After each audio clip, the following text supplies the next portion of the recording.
আসসালামু আলাইকুম। বিদ্যালয় থেকে সেই চলে এলাম আমার ফুল গাছের কাছে। মিষ্টি কালারের রঙ্গন ফুটেছে গাছে। প্রচুর রঙ্গন এসেছে।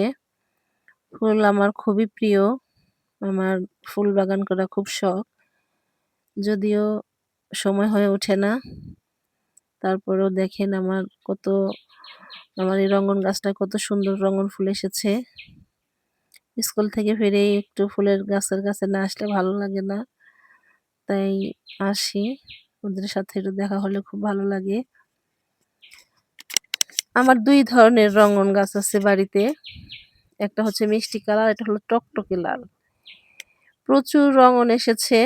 খুবই ভালো লাগে দেখতে।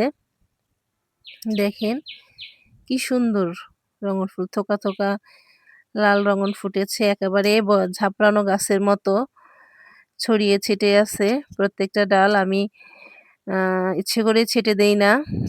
কারণ প্রত্যেকটা ডালেই সুন্দর রঙ্গন ফুটে। দেখতে ভালো লাগে।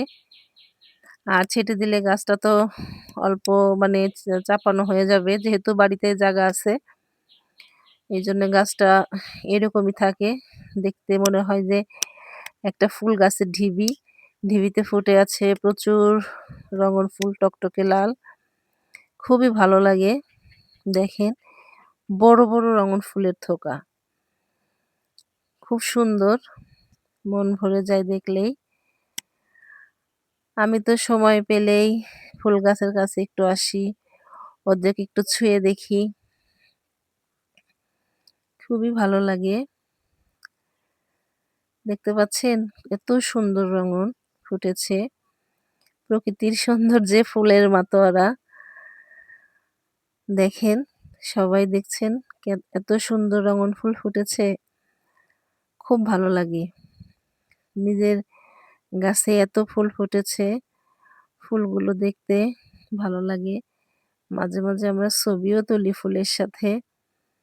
স্মৃতি হিসেবে রেখে দেই। কিছুদিন পরেই তো আর রঙন থাকবে না। ভালো লাগায় রঙন ভরে থাকুক সবার। আপনারাও বাসায় যদি জায়গা থাকে, বাড়িতে যদি